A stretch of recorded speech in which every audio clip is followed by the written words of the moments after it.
Hello, and welcome to Mandatory Redistribution Party. This episode is about the long-abandoned working class. Not the real abandoned working class, the other one. You know, the immigrant-fearing St. George's flag-obsessed white working class. The pink-faced hobgoblin summoned by the politicians and commentators to suggest, look, I'm not racist, but Barry from Wigan is. And if we want his vote, we're gonna have to do racism. What's that, Barry? You want quality social housing and public transport? No. Shh, Barry. You remember what you were supposed to say and I'll give you a sausage roll. The truth of class in this country is that black, Asian and minority ethnic people make up relatively more of the working class and are more likely to be in low-paid, insecure work. Youth unemployment fell by 2% for whites under the coalition, but for BAME youth it rose 50%. When anyone on the right or the left starts talking about this forgotten working class and doesn't include these people, they are revealing themselves as an absolute wrong-un. Right, let's just get stuck straight into the ep. A little health warning here. I do a little bit of irony in this first bit, so watch out for that. See if you can detect it. Good luck. When will the left deal with the greatest threat of our time? I don't know what that is, Jack. So don't you feel it? Don't you feel the threat constantly? Hot weather, cold weather, the biggest rain on record, the big cats on the moors. Moors cats. Nope. See, this is it. This is classic metropolitan. I'm sorry, I'm doing my best. You have thrown me a curveball Where to will begin the a left segment. deal with the greatest threat of our time? Deliveroo. What? Boots, the chemist. What are Boots doing? Psoriasis. What? Boots are spreading psoriasis? No, I didn't really answer the question. I just continued listing problems. Grousing. Grouting. Yeah. I'm damp. Rising damp, the old sitcom. You never get sinking damp. No. Which you'd think, knowing what water's behaviour, loves to sink, loves to go down. Water fall, not water up. But there is water up in the water cycle. Otherwise, yes, yeah, true. Thanks true, so much. Thank you so much. It doesn't climb walls. It doesn't like a reverse waterfall. Waterfalls, Water doesn't visibly rise in the air. Yeah. There isn't rain in reverse. If I can't see it, it ain't real. Okay. Science. Maybe that actually is one of the worst problems for the left. No, the real greatest threat of our time that the left is just ignoring, despite my phone calls to Mr. Corbyn. Direct line. I looked in the BT phone book. Yeah. Found Mr. Corbyn. That'll be him. And I phone him. Yeah. And never answers. Yeah. Answer phone? I'll leave him messages. Yeah, he'll get those. I say, Mr. Corbyn. He'll be in the garden. When will the left deal with the greatest threat of our time? Which is? It's white genocide. Right. The genocide of white people through interracial relationships. And straight up, we're being genocided. Listen, I go to Pret a Manger, look around. I think it's Pret a Manga. Like Japanese comics. Yeah. More evidence of white genocide. I go to Pret a Anime. I go to be as long. Pret a Anime. We'll leave out the final arc. I go to Pret a Anime. I look around. I think this is it. This is what it feels like to be ethnically cleansed. Mm-hmm. I look at... And what are you seeing exactly? The sandwiches? Is it the stack? I can feel it. Right. I can feel it. I look at myself in the mirror. A white man. I look at myself in the mirror. I see myself fading away like Marty McFly in Back to the Future. I go, I'm being genocided. I say that in the mirror. Yeah. I'm being genocided. Ow. Ow. Help. It's stubbing my toe, but my entire body my entire whiteness is stubbed, a stubbed toe. And society's your kryptonite. Yeah, like Marty McFly and Varshin. As another white man, don't you feel completely powerless, Sean? Don't you feel like we are at the bottom of the barrel, looking up at everyone else? I worry, even as irony laden as what you're saying is, there still could be one listener being like, this is taking a fucking turn. Yes. Finally, I hated this podcast, but I've hung in, given it a chance. Yeah, well, sorry, buddy. White genocide isn't fucking real, and you're a fascist, and you can fucking die. Go back to Reddit. Go back to the fucking sewer. My favourite white genocide. So you remember the Brexit? The woman became like UKIP leader or something, or maybe I can't remember. And she did a. There's so many leaders you can remember before it's a wash. Yeah, and she tweeted something that was like a picture of a British primary school in Ireland. Was it the Irish primary school? And then she was like, "Oh, this isn't British or something." Some clarity on this then is in my head, white genocide was about the fact that strictly or mostly about the fact that people are now getting into relationships with people outside their race, and therefore the idea of the white race will vanish because everyone ends up in the melting pot. Yeah, so it's it is a bit that it's got two elements, right? So element one is just like white genocide, which also there's like different flavors of it. It's just like white extinction, white replacement. Yeah, so what you're getting at is that one of the core things, which is that like white people aren't breeding enough or whatever. Whites aren't having children with other whites. Yeah. And the Nordic Aryan race is being undermined or whatever. And there's the second ingredient of it that this is being orchestrated by shady figures. If you're fully Soros, full on anti-Semitic tropes. An interesting element of that is the idea that the feminist movement is responsible for white genocide because of birth control or something. I guess it will be based on this racist idea that white middle class women aren't going to be having children, whereas there are going to be people in like the third world who are having loads of children. And that's going to create this global imbalance where the white race can't keep up. And even in Europe, like the idea is that like, immigrants are having more children than the whites, and this is going to, they're going to overflow everything. It's total fucking And I'm bullshit. guessing it also applies down to like, I had, a number of applicants for a job. Some of them were white, and yet I hired a person of color. White genocide. Well, yeah, it's all that stuff of like positive discrimination things are discrimination against whites. Yeah. But it's a total bizarre understanding of white supremacy because white people aren't a majority globally, and white people still are the core of global imperialism, right? Yeah. And it's imperialism and racism are fundamentally, like, racism as it exists today, its origins are in basically slavery and the need for basically a way to dehumanize a people you're enslaving. So you go, they're not the same as us. They are black. And that's the kind of, so the invention of whiteness is the same as the invention of blackness. And then you get the guys in the 1700s. They really want to get beyond that. The modern Nazism has been rebranded as race realism or race nationalism. So race realism is the idea that races are real. They're not social constructions. Races exist. And the fact that I'm just talking about them can't be racist.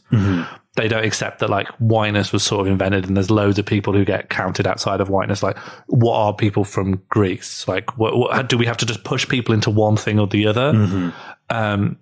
Well, that was the big problem they had, isn't it? So anthropologists started trying to rank everyone, the kind of Pokemonification of like racism, like German anthropologists. There's this guy, Grant, who wrote a book that was like the passing of the great race. And Hitler said it was his Bible. Nice. But this Grant guy's like an American. Yeah. But loads of the Nazi Nuremberg laws are from America. Yeah. Nuremberg laws are from Jim Crow laws. Yeah, there were several things that I think some of the Nazi bureaucrats said, I don't think the public will tolerate this element that it actually exists in America.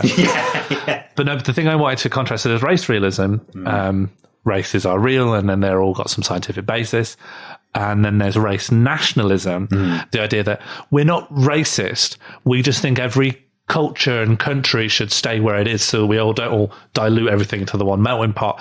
They can even argue in this sort of twisted way of like, actually, it's more of a celebration of diversity. Because if we all get melted together into one global culture, then where are the individual flavors of our individual cultures gone if we all get smushed together?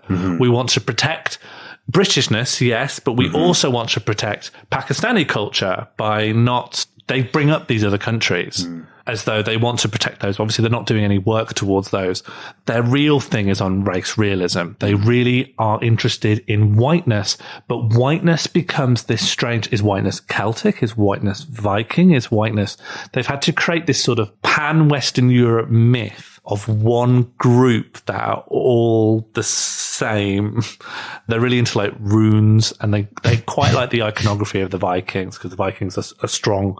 And yet the Vikings also colonize and take from other people. So it's very hard to... other people that could be in the modern day racialized as white. Yeah. Yeah. But at the same time, like this idea that we just want to be isolationist and stick to ourselves and not bother anyone else. But also we love the Vikings. That's who we valorize. Because the Vikings went all the way to like the other end of Eastern Europe. They just terrorized. Bad eggs. Yeah. Cool aesthetic. Horn hats, not real. Not real. A lot of the other stuff, though. Normal hats. Good shaped boats. The Viking thing's so confusing, especially for Britain, because they don't see it as natively Celtic. No. They accept the Norman and Saxon invaders were legit, because I think they are just... Everyone took it's one place, and forgetting that human beings all originated in one place at one time. There must be some point they've got to lock in like global history where they're like, this was when it was correct. And then beyond that is wrong. And before that is also therefore wrong. This white genocide idea has been a trope across so many white supremacist murderers. Yeah. Obviously, the big one is Breivik, the 2011 Norway thing, because he wrote that manifesto. And he was talking about this, like, all white replacement stuff's all over that. The person who murdered Joe Cox was a believer in this like white genocide, white replacement thing. There's loads. There's all these like white supremacist murderers. But then also this idea of whiteness and the idea of like a betrayed whiteness isn't just a fucking Nazi idea. I think it's absolutely threaded through the liberal establishment. Because as I was saying earlier, racism develops as an idea at the same time as capitalism, at the same time as slavery. So liberalism and racism develop alongside each other. Fundamentally, like all these fucking eugenicists, people like Keynes, the guy behind the post-war consensus and that economic model, and people like William Beveridge, who wrote the Beveridge Report, that was one of the inspiring things with the welfare state. Both members of the British Eugenics Society, both liberals. Right. And I think that's still true now, to the extent of the idea of the fucking white working class, the betrayed white working class. You know, they can live in like three places, the white working class. They have to live in Wigan. Yeah. Or Rochdale or Bolton. There has to be an automobile factory nearby or a similar industrial manufacturing plant that is now shut. Yeah, they love manufacturing. They hate that it's shut. Yeah. They love... and they would live their best life. They would live their best life if the Indians closed down. It was just fish and chips. They could go back to the factory. That would be them. So, like it or not, that's what peak performance looks like. They love Sky Sports. They love racism. They love bootlicking. They love war. They love soldiers. They love the Queen. They love the special relationship between America and Britain. They hate renewable energy. If you're a policymaker, the best thing you can have is a mythologized working class that you'll never give a platform to and can project beliefs on to create an imagined mandate for further imperialism. They are a fucking phantom, right? And it's not, it blanks out. You can't acknowledge that there might be a gay communist who lives in Bolton and is working class, or... Oh my God, a Muslim working class person? What? I'd go as far as to say that if you were gay and a communist, you would have middle classness projected onto you, because working classness becomes synonymous with those political and social values, to the degree that you can have you can be skint and you can work like in an off-license part-time and come from like an industrial working class family. Yeah. But if you're gay and a communist, people are like, well, I bet you like hummus as well, don't you? Yeah, yeah. Well, and also the thing of like, do you know what? Working class people eat fucking hummus. The Owen Smith, like, oof, I've never had a frothy coffee.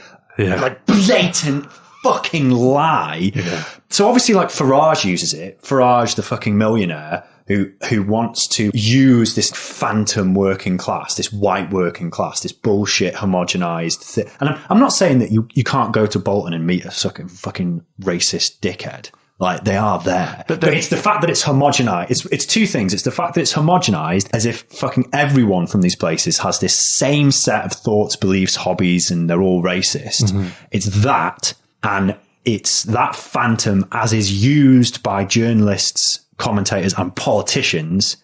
Well, and also your point about, like, if you deviate from that, it doesn't fit. You must be middle class. You must be something else. It's just used by people, but not just people like Farage, people like Owen Smith or Tom Watson or whatever, or people who, they're not racist, Sean. They're not racist. You've just got to get the people. My job is a custodian of public opinion, and sorry, that's just the way public opinion's going, and we have to roll out a little bit more racism. Yeah, it's not me. It's just, we have to get the votes from this white working class phantom. We have to appease this person. And then they're so interested in getting these vox pops of people going, like, saying something about immigration or whatever, or Brexit from this mythologized white working class. But the best thing you get about Brexit, you get this proper Barnsley guy who's going to go get his pie from somewhere, and he'll say something mad about how he doesn't want any more Somalians, so let's get out of the EU. And then the interviewer goes, well, you know that Somalia has nothing to do with the EU. It doesn't fall within that continent. He's like, whatever. And then you simultaneously get to, like, sneer at him on Twitter, which is the job of that clip for Channel 4 News. Sneer at this idiot. But also the politicians can be like, yes, but that idiot's a voter, so unfortunately my hands are tied. Yeah, it's amazing. So it launders the establishment and and also just middle class people generally of going, like, well, I'm not racist. Yeah. So it launders them and reinforces their ability to sneer at the, do you remember when, like, Corbyn read some fucking poem or a quote from something at Glastonbury and people were like, oh, who's this for? Yeah. Working class people don't know what a poem is. Yeah. There was something like New York Timesy, or if not New York Times itself, Washington Post, some equivalent American newspaper, because a janitor wrote a best-selling book. And people were like, what? Because it's very hard to, like, because he had a job of a custodian. It was very hard for people to, like, he's secretly middle class. He's obviously not. People really broke people's brains, and it was, like, really inspiring. Really good. Very good. A fucking amazing book on this, by the way, is Joe Kennedy's Authentocrats. Please read that. Historically, an interesting, and also just kind of, you know, we're sat in Manchester right now recording this, is the Lincoln statue in Manchester, right? Have I told you about this before? No. In Manchester city centre, there is a statue of Abraham Lincoln. Why?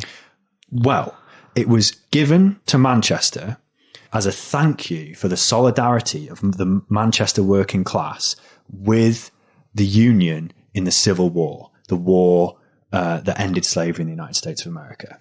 Because as the war was going on, obviously Lancashire, it's all cotton mills, right? Yeah. The working class of Lancashire, northern working class people, went on strike in solidarity with black Americans, slaves halfway across the world. Yeah. Striking not in their own interests, because the cotton that comes from the fucking plantations is the basis of the industry they work in, right? So all the fucking mill owners, well, the entire British establishment wants to side with the South.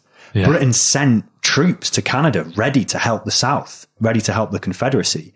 But what happened was a group of workers, partly organized by this just absolute irrelevant, I mean, God knows who this guy is, someone called Karl Marx, don't know who he is. Like, they worked to organize the British working class against slavery.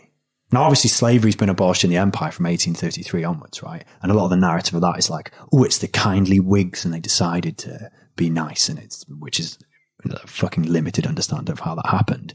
But essentially what you have is working men and women, because remember, a lot of the mill, the idea of like, oh, well, women's places in the home is like something from the past. It's like, actually, no, but most of the global working class today are women, and most of the working class in the 1800s were fucking women, right? So these workers went on strike in solidarity with black people in America.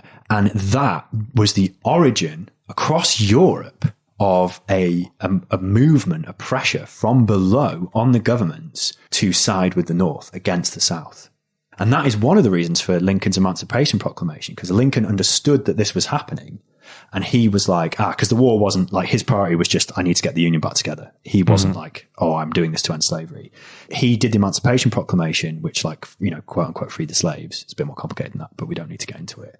He did that to fuel that movement, to put even more pressure on Europe to boycott the Confederacy. Right. Because if England and other European states, because they would have followed suit, they were imperial powers, had sided with the Confederacy would definitely have won. Yeah. So the victory of the United States and the persistence of the United States as a country till today owes a great deal to the Northern English working class acting, making great sacrifices in solidarity with black people halfway across the world. That's incredible. And it helps me understand why, like, I remember going to a mill town to go do some arts workshop. And this is just some little mill town in the middle of nowhere. Yeah. And I'm going to like this art centre somewhere. And I walk past and there's this plaque saying Gandhi's been here. And I'm like, okay, what the fuck? Like, this is some tiny little, like, it's just full of old pound shops and betting shops and stuff. And I'm just walking past it. I'm like, Gandhi came here. Yeah, yeah. Why? Yeah. This is why. Oh, there's loads of interesting stuff like that. Even in the campaign to end slavery, which happened in 1833, even in, I think, the 1820s, black American campaigners who like weren't slaves, they were like freed slaves or whatever, but they were involved in the abolition thing. People were like, I'm not saying specifically Frederick Douglass, but people like that. Yeah. They'd come and talk to like steel workers in Sheffield. Yeah. And also the idea of like, oh, people get less racist over time because this like Whig liberal idea of like history is progress. No, bullshit. So there's this phantom, ahistorical, homogenized northern working class, this white working class, which is just total fucking bullshit and used as an excuse by politicians who aren't just fash, but centrists to legitimize policies that are fucking horrible. And just the more you say, the more you feed that notion, you feed them of like a betrayed white working class, right? Yeah. You're feeding the monster. You're feeding the fucking fascist monster. Stop doing that. And it's the same thing, you know, Brexit, look at the narrative around Brexit and how that was framed of like, it's still, even though loads of evidence has come out that it wasn't people on a Bolton council estate who were racist. For a third of people who voted Brexit, immigration was like the main issue, but for 2/3 it wasn't. They were concerned. They're like concerned with things about like sovereignty. I know people go like, oh, well, that's just a veil to hide their actual racism. But once again, you're projecting shit onto them. Most fucking Leave voters were in the South, the Southeast, and the Southwest. Yeah, okay, London's an outlier. And then most Leave voters are fucking middle class. For Trump and Brexit. Same for Trump. Like the typical Trump voter is like the economic anxiety. A white middle class woman, right? This idea that the working class are responsible for Brexit, are responsible for Trump, is lauded everywhere. But there's not really the empirical data for it. What there is it's those people, it's the fear of poverty. It's and it goes for people who worry about immigration as well. Yeah. It's in places with low immigration, but a high fear of immigration. They're not saying that the reality that they face is bad. They have an imagined threat of what it might like to be poor. Yeah. Or what it might like to be near people of another racial background. And that thing terrifies them. Why? Is it because the thing itself is bad? No, but the information they receive. So they're primed in the first place to be scared of it. They get scared of it, vote to stop it happening. The people who are experiencing it go, no problem. Well, this is a problem with the political phantom, the creation, the myth, right? Because the reality, integrated places, which are quite diverse, tended to vote Remain or whatever. But places that weren't, but were worried about the phantom of ethnic minority immigrants coming in and changing their place, you know, like North Wales or I'm from or whatever, which is, but they behave based on that. Like these things aren't real, but the more you repeat them, their effects become real. It was the same in not to like, you know, it's a bad political analysis to just compare everything to Nazi Germany. Lots of people from all different social groups, upper class, working class, middle class, voted for the Nazis. But the most likely group to vote for the Nazis was the Mittelstand, which are like the middle class. Obviously, you know, there was the economic crisis from 1929 and millions of people were unemployed. But it wasn't primarily them that formed the social base of the Nazi movement. It was the middle class. Yeah. Anxious that they could be next. Yeah. Anxious that the privilege they have could be taken away. So there's been a huge uptick in racism since the referendum, right? And like racially motivated attacks. In like 2018, there's 29,000 reported incidents of hate crime, up from like 6,000 or whatever in the year before. So it's like going up and up. But research by this group, Protection Approaches, who kind of look into this kind of stuff about how to combat it. And basically they found that the most prejudiced group in English society is the middle class, not the like left behind. Basically, it's the people that our politics is completely centered around, which is why these ideas are fucking everywhere, because it's not the people who are left behind that are dominating the narrative. It's the people who control and are, catered to by the narrative. Who you would assume in the first place would have the means to be politically influential anyway. Yeah. So basically, middle income earners with like a household income of like 50 grand, they're the most likely to feel threatened by, as you were saying, because it's not necessarily the reality of it. It's the threat. It's the phantom. They're threatened by Muslims and traveller communities. So yeah, it's not people wanting to take back control. The people who are most afraid of immigrants are the people who are probably have an okay life economically, but they're scared that it could be threatened in some way. But then they launder through this white working class. Oh, it's not us. We're not racist. We must have these views because, the white working class. And I think we talked about the idea that if you're like a gay communist, you couldn't be considered working class. But I've kind of brewed on that. And I think it's like way more pernicious than people, because what has happened recently, I don't know what I mean by recently exactly, but when we think of what middle classness means, we want to talk about it as an economic element and a social element. Yeah. But I think that social element is completely eclipsed. Yeah. I know people who, there are plumbers and stuff who earn incredible amounts, but we still call them working class. And yet I think that a lot of people I know would consider them middle class. A lot of them are either gone to uni or uni dropouts. But I mean, the amount they earn and what that actually does materially to their life. Oh, the cultural measure. I mean, it was all invented by advertisers in the 50s that like A1, D2, all that shit was invented by that. And then just like continues to be used today. But there's loads of what I'm saying is that it used to be material reality. What can you afford? Where do you live? What's your catchment area? What's the crime rate where you're living? That informs what class you are, because obviously you don't want to be poor and have a high crime rate. Yeah. But now you can live wherever you want. But if you like read books alone, you're middle class. That's middle class because and the only people that are left, and that means working class, the only people who are left, the people we're talking about, is that thin group of mythologized white working class. Being working class is now a political orientation. It's not a material description of your culture. It's almost a normative thing to say, if you're working class and you want to really be working class, you've got to be racist, otherwise you don't fit the bill. Yeah. And that's why working classness, because it's become a culture that used to be descriptive, right? Because in fact, the descriptions of what working class culture were done around here, right? Because Engels went around in all the factories and went, let's describe what this thing is. But now it's normative. Working classness is a thing you've got to participate in. Yeah. That's why you've got a lot of older men who've got the need to say, oh, that's a bit posh. If they see anything they don't already recognize, they have to, like, their working classness is a culture they feel they need to conform to. Because it is prescribed what working classness is. And for them to have a culture and not just feel dispossessed, they have to participate in that as well. We all do that with our own cultures. I have to participate in something so I don't feel like I'm isolated. But now racism has been added to that. So if you want to be a pedigree, bona fide working class man, you've got to be a bit racist on the side. Stuff like you can't have a degree and be working class is by those old measures, right? So that's what takes a lot of the early analysis of Brexit totally out of whack, because it's like, well, if you've got a degree, you're more likely to vote Remain.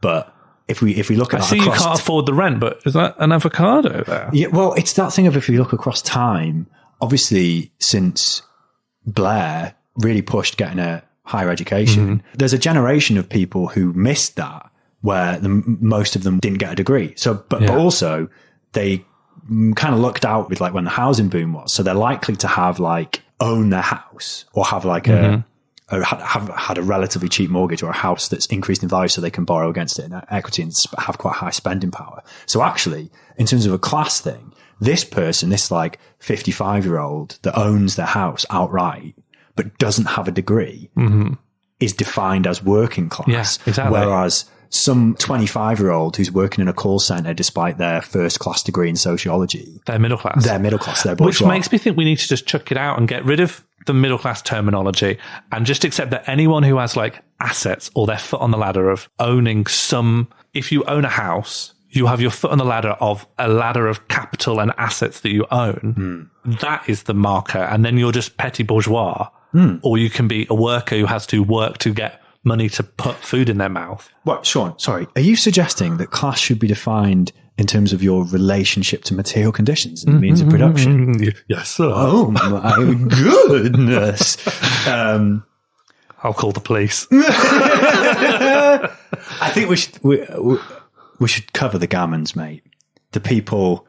So there's the you know, we're saying like the white working class is like a mythologized thing, and then we're talking about these older people who conceptualize themselves in a performatively working There's class. There's a performative right? working classness. That's the gammon, isn't it? The epitome of that's the gammon. You own your own bloody firm. There are people who work under you. The idea that you're just this local lad. Do you know what I mean? There are people who like, I own the nearby haulage firm. See those buses? I actually have like a 60% stake in the buses of Barnsley.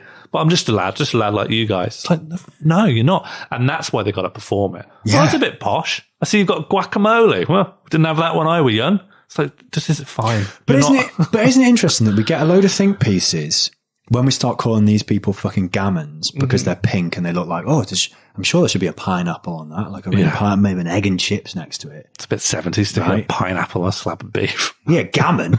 Come on. Authentic. Yeah. Come on. And Viennetta after. Viennetta on it as well. You get to think it's like, you know, the left say you shouldn't be flinging around insults, but you're calling me a gammon, right? The new hate like, crime. Yeah, but because you're bright pink. The gammons can throw the words around like snowflake or cuck or fucking. I mean, a gammon's probably not going to say soy boy, but I really find it quite funny when like some like middle-aged person starts throwing around soy boy. When did someone middle-aged say soy boy in your presence? I've seen it from across the road. I don't want to telescope. I don't want to. Don't want to call out. Call out. I don't want to. Yeah, I don't want to call out because it could cause me social issues. Someone wants to get booked again. No, it's my uncle. Calling someone gammon, yes, you're probably referring to a fucking white person in an angry pink face, right? But that is not racist in the way that arguments that like, oh, we've got to control immigration because of this phantom working class I've conjured in my mind, needs it. That's much more a function of racism than calling someone gammon. Yeah. But the way the gammons understand race is, slurs. Yeah. Because the gammons in themselves have fictionalized other races anyway, because they never encounter any. Yeah. Right? Yeah. Racism is always fueled by a demonic other. Yeah. So it's just racism's all the way down. But that's the really interesting. It's like, the race is always this like fictional phantom version of it. But the idea that the liberal establishment has created yet another phantom via which they can justify their hatred and persecution of this other double phantom. It's like there are two sides fighting each other. I've made both of them up, and I will also legislate to help one of them win.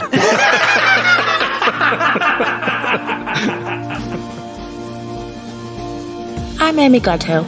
I'm northern and working class. I say bread cake. I say scone. I say Anne from Universal Credit told me to take my degree off my CV because I look overqualified for the 0 hours contract jobs I should be applying for whilst trying to forge a career in the arts. I like gravy. I'm Rob, I'm northern, I'm working class, and I studied GCSE Latin. I'm Hannah, I'm northern and I'm working class. I'm really knowledgeable on wine, but I'm not a prick about it because you don't have to be. I'm Lee Kyle, I'm northern, I'm working class. I've got a book about surrealists that remains tragically unread for now. I'm Chris, I'm northern, I'm working class, and I'm really scared of rats. I saw one at Stafford Services once, and I locked my car doors and drove off. I'm Rachel Fairburn, I'm northern, I'm working class. I'm a stand-up comedian and I co-write and co-host a hugely successful podcast about serial killers. I come from a family who my grandparents used to be active anti-racism campaigners, and they used to go to really early pride marches. I also used to work in a rare books library, and I have now worked in the arts, self-employed for over 10 years, despite never going to university. I'm Danny Sutcliffe, I'm Northern, I'm working class, and this is my one phone call from prison. Hi, I'm Jed, I'm Northern, I'm working class, and I love quoting the movie 10 Things I Hate About You. I know you can be underwhelmed and you can be overwhelmed, but can you ever just be whelmed? Think you can in Europe. I'm Natalie, I'm Northern, I'm working class, and I've got a PhD. I'm Rod Thomas, I'm Northern, working class. Salmon salata is my favourite food. I can't even say it. Is it salmon salata? Tram a salata? Tara from a salata? I don't know. Either way, the little pink stuff the Greeks eat. Love it. I'm John, I'm Northern, I'm working class, and I like goose bread just fine. Hi, I'm Jane Edwards, I'm working class, and I've been eating hummus for years. They sell it at fucking Aldi. Hello, my name's Dougie, and I'm Northern, and I'm class. Yeah, really lovely lad, love a laugh, no naughtiness or anything like that, just, I'm just trying, just follow me, please. I'm Vince, I'm Northern, working class, and every so often, I pronounce a T. My name is James Meehan, I'm Northern, I'm working class, and I love RuPaul's Drag Race. My name's Jade Fernley, I'm Northern, I'm working class, and I've built the best improv troupe in Manchester from the ground up. And to top it off, I know exactly how you play tennis. I'm Luke, I'm Northern, and I'm working class, and I'm a pansexual vegetarian who loves classic French cinema. Films like René Laloux's 1973 La Planète Sauvage and Mr. Bean's Holiday. I'm Richard, I'm Scottish, I'm working class, and I love a botanic garden. My name is Tom, I'm Northern, I'm working class, and I like the BBC Radio 4 rural soap opera, The Archers. My name's Jo Gallitcher, I'm Northern, I'm working class, I edit an environmental magazine, which means I now live in London, but I still refuse to pay £12 for eggs on toast. I'm Liam Bolton, I'm Northern, I'm working class, I'm a member of the Labour Party, and one of my favourite tunes at the minute is XO by Beyonce. It starts like no no no no no no no no no no no no no. You know it, don't you? No no no no no no no no no no no. You know it. Anyway, when she starts singing on it, she's got this sort of like cracked voice as well. Like she's got something wrong with her throat, and normally we're presented with like, you know, the idea of Beyonce, like the untouchable idea. But on XO, she's quite vulnerable, and you go, oh, so Beyonce gets throat infections and that as well, does she? That's nice, isn't it? I'm Chris. I'm Northern. I'm working class. And if I had my way, I'd have voted for Barack Obama for a third term. I'm Daryl, I'm Northern, I'm working class, and sometimes I'll buy a Pinot Grigio knowing it's more risky than a Sauvignon Blanc. I'm Che Burnley, I'm Northern, I'm working class, and although I am black, I do agree with the repatriation of West Indians, especially from Barbados prerogative, called Curtis Turnbull Lashley, who is my father, just him really. I'm Northern, I'm working class. My name's Sean. I'm from the Midlands, really, but I've lived in the North since I was a teenager, and I don't really have a clear idea of what class I am. I'd say I've got two distinct reasons to think why I might be middle class. One is that I've got a degree, and even if it's a humanities degree, I've literally only used once in my life to get £2 off access to the university swimming pool. I still have that, and I feel that having the experience of university and coming out the other end has made some distinct changes that I think are relevant to my class. The other is that I work in the arts, moreover that I've chosen that particular career for myself. And both of those things feel very distinct from what I imagine the typical working class job and lifestyle to be, which in my head is still going to a factory in Liverpool and making rivets for a boat. So let me have a proper think. So My grandparents were Irish immigrants, basically economic migrants that came over to work. And this was during the heyday of the no dogs, no blacks, no Irish signs on most accommodation. And maybe this is another topic to talk about more at another time, but it's only really sunk in recently since the Brexit referendum that I am a third-generation immigrant. Since the whole Brexit discourse, I've realised my connection to this country is these incredibly thin roots. The second generation, my parents and my aunts and uncles, have more of a direct connection to Ireland, and I just sort of straddle the middle where I feel disconnected from both this and that country. And there's no real legacy of inherited wealth or anything that props me or my family up. It's just my nan's discount card she got from working in M&S for 40 years straight. And I was raised by a single mum, in brackets, my own, in Birmingham, in one of its many working-class Irish diaspora neighbourhoods. She did a PGCE and got a job as a teacher, which is a pretty traditional middle-class career. But at the moment, she's bankrupt and lives in a high-rise council flat. I went to university, graduated, got extremely mentally ill, struggled to find work, was on benefits for quite a while, pulled myself out of that hole, got a job working in the charity sector for a while. I worked for Crisis UK, lost that job when their funding got slashed and they had to lose a lot of staff very quickly. After that, I was working temporarily in hospitality. That was a 0 hours contract. I think I had 2 jobs around that era, both 0 hours contracts, and both just stopped. I wasn't let go. They just stopped giving me hours. At that time, I thought that's the push to try and go full-time freelance with the numerous little bits of arts bits and pieces I do, arts production, essentially working in comedy, performing, producing, doing a bit of writing and a bit of directing. I do lots of different things, and that's me now living very precariously on lots of different strands of freelance work. And there are signs that it's going to get better and easier the more I keep doing it and establishing myself, but at the moment it's precarious. But it's keeping the lights on. After listing all that, I feel like that sort of implies that I'm probably working class. There aren't a lot of inherited or institutional or class-style structures that prop me up or help keep me safe. I'm still very reticent about identifying as that. I know I'm not read as working class. I moved to Yorkshire when I was about 15 or 16. And the kids at school were quite thorough in crushing the Birmingham accent out of me. So I've lost that certificate of authenticity. Also, the way I talk betrays the fact that I grew up as a bookish shut-in rather than playing horse down the recce or whatever I was supposed to be doing. And about 10 years ago, I met my father, and he's minted and works in telecoms in Belgium. I've spent the last 10 years or so trying to incorporate that relationship into my life. And even though I'm sure he's willing to do more, I haven't really accepted a lot of money off of him because, well, suddenly the moment I start doing that, then I change. I change into someone who I spent the previous 10 years disliking immensely.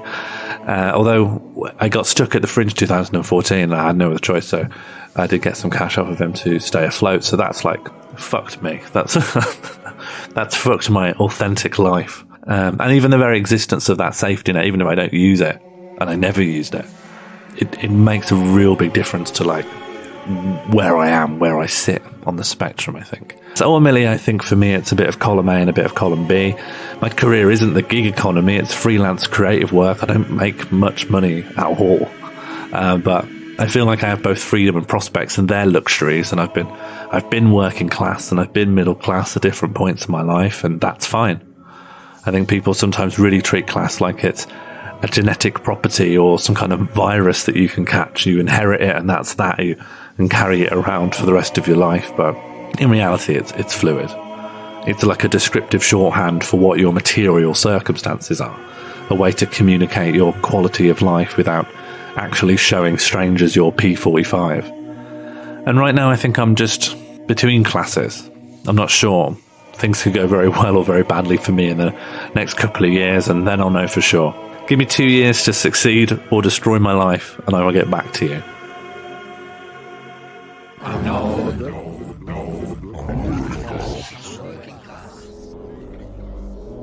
I'm Jack. I'm northern, well, the north of Wales. Do you know Rhyl? It's like a mini Blackpool, but with no illuminations and more pedos. I'm from a village near there that's got a waterfall and racism. And am I working class? I think maybe I was, but I'm not anymore. I don't know. What does class even mean? I just did a quiz on the BBC and it told me I was an emergent service worker. But to get that result, it asked me questions like, do you listen to hip-hop? And do you socialise with a postman? So, I don't know what's going on there. When I was growing up, I just assumed I was nothing. I am normal, whatever that is. But as soon as I got to uni, I realised, whoa, middle-class people are a thing, and I am not one. There's a bunch of cultural stuff I didn't really have and still don't have, and it sucks. The big difference I remember noticing at the time was middle-class people seem a lot less worried about getting battered. They will do stuff that if you did it where I grew up, anywhere, like in school, in the pub, in the high street, you just get battered. But they just do it. I don't. There's that, and also complaining about food in restaurants. Even if it's bad, I'm eating it, I'm paying for it, and I'm tipping. Another thing I remember noticing is middle class people being very keen to explain that they were not middle class. I think there's especially shame among people on the left labelling themselves middle class because people don't want to be called champagne socialists. That's fine. You can have material and cultural privilege and care about other people. Tony Benn and Peter Kropotkin were aristocrats, and people still think they're sound. The pinnacle of middle class denial is the idea there isn't even a middle class, there's just workers and capitalists. Even though I'm a windmill dwelling solicitor on $100,000 a year, I don't own the means of production, so I'm in the proletariat.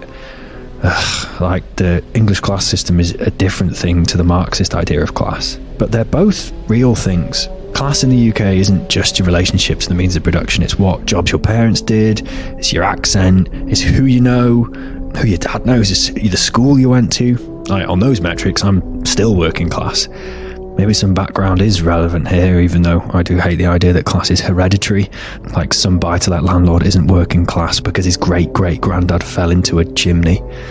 Both my granddads worked at Courtaulds at some point, a big grim factory in Flint. My mum's dad left school early to work on the estate of the local lord, which is fully medieval, except it happened in the 1940s. And he did loads of jobs after that: milkman, parts manager for Peugeot, teaching trumpet to kids at a private school because the other kids can't afford it, post office for the longest time. My gran worked as an auxiliary nurse, then in the post office, then in the same post office as my granddad. My dad's dad was in the army, but messed up his hearing because of gunfire. And then he worked diesel trains, became a union organiser, ended up leading the Labour Council in Flint in the 80s. My nan didn't have a paid job, but as well as household stuff, she was crucial to my granddad's organising, taking suitcases of sandwiches to striking miners in 1984. When I was young, my parents got divorced, so I grew up with my mum, who worked in Spa for a while, then had a bunch of different jobs in the NHS, for a stretch more than one job at the same time. My dad was a fireman for pretty much his entire working life. Despite the divorce, he's still a regular part of my life. But on the other hand, he did have to pay another set of bills. I've worked since the paper round I started when I was 12. I've done retail, call centre jobs to get through uni. And my parents hammered in the need to get a stable income as soon as possible. And seeing the financial stress put on my mum and a lot of other people I knew when I was a kid, I went straight from uni into teaching. I was pretty thrilled with this at the time. It's a classic middle class job, right? And I had it when I was 22. I've done it, lads. I've done social mobility. Unfortunately, I got into teaching right when the Tories got into power. The workload is so grim that every teacher I work with is part-time just to stay on top of it. We recently worked out that if you divide what we get paid by the hours we work, we make 20 pence less than minimum wage. Oops. I also do stand-up, which on the one hand is the only working class performance art, except maybe grime. I'm sure there's more. On the other hand, stand-up is in the category of the arts, so is therefore middle class. Culturally then, I'm middle class. Materially, I did some maths on this. My total income is below average for the UK, but it's also 9 times the average for the world. I feel skint all the time, but I'm in the top 5% of global income. And that's because the British middle and working class were and continue to be beneficiaries of imperialism. Say thank you, Queen Victoria. Thank you, Queen Victoria. The UK poverty line is 15 grand a year. which is still in the top 8% worldwide. Feels weird to call myself anything other than upper class on that metric. If I'm in the top 5%, even though I don't own any means of production, surely I can't be the underclass, right? I'm an aristocrat. Yep. I can't see any problems with that conclusion. I'm an aristocrat. Add that to cisgendered white man and I should probably be guillotined on sight. Please don't turn my still living head to look at the blood spurting from my neck hole. I'm quite squeamish. Just punt me into the crowd. See you there.